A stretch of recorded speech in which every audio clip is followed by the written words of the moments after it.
Mirdita, të dashur qytetar dhe qytetar, sot në monologun e tij të dielës, Edi Rama, në panik dhe i fantaksur, u zotua para jush në mënyrën më të papërgjegjshme se ai nuk do të përfillë vendimin e gjykatës kushtetuese, mbasi sipas tij nuk ka ndodhur kurrë që një ministër të pezullohet nga gjykatat.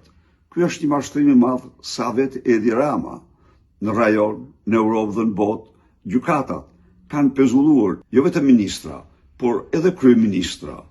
Por në këtë vendim të gjykatës kushtetuese, ai nuk shef një goditje për Lubi Ballukun, por shef potencialin dhe mundësinë e pezullimit të tij si kryehajduti i kombit nga gjykatat, mbasi, siç e dini, Lubia i ka bërë të qartë atij se do të marrë me vete.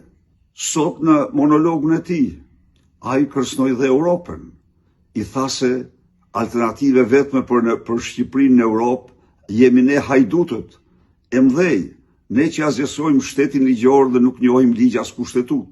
Mirë po, nesër, sipas mediave, ai është thirrë në Bruksel pikërisht për t'i komunikuar vendimin që është marrë në rast se ky pengon sistemin e drejtësisë në lojtarinë e tij.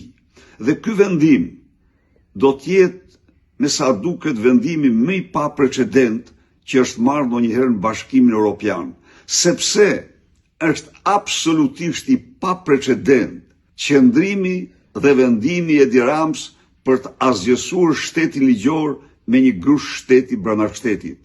Në këtë kontekst, të dashur qytetar dhe qytetare, ditën e martë, secili prej jush proteston, shpreh revoltën në kryengritjen paqësore të opozicës, jo vetëm për vete, por për fëmijët e tij, për Shqipërinë dhe si asnjëherë tjetër për të ardhmen europiane të këtij vendi.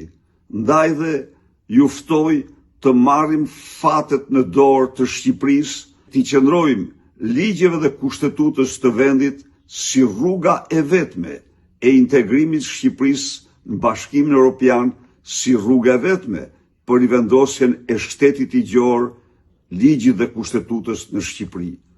Faleminderit.